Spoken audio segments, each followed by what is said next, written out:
Hi guys, the One Integral here, and welcome again to another episode of Pokemon Origins, Myths and Mysteries. I read through every comment on my last video, and I thank all of you for your feedback. The general impression I got was that you'd like to see a few theories in one episode, so we're going to give that a go today and see what happens.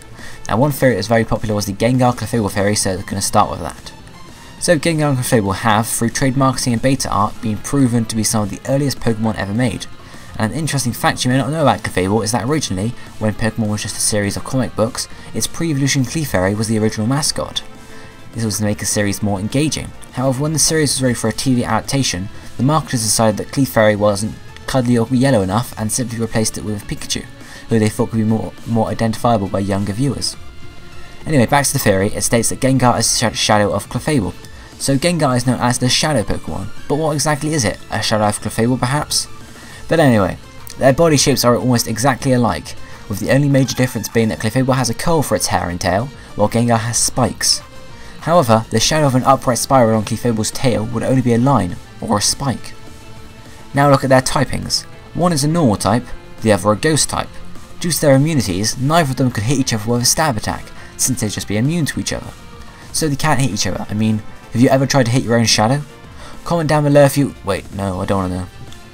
Although unconfirmed honestly, I think this one could be true. They are so similar in their physical look, I'd be surprised if there was no connection at all. Moving on now to theory number 2. It's not really a theory as such, it's just something I think is a pretty interesting thought.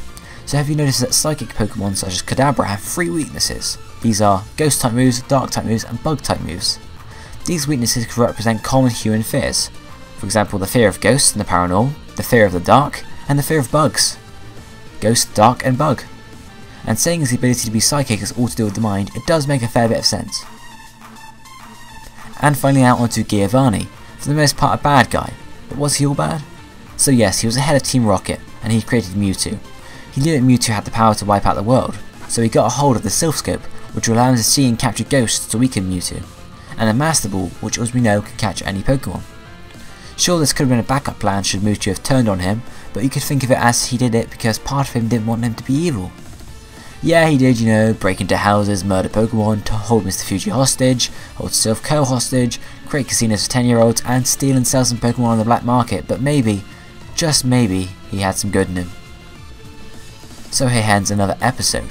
Next episode will be the Cubone Kangaskhan Missing No Theory, so make sure to watch out for that.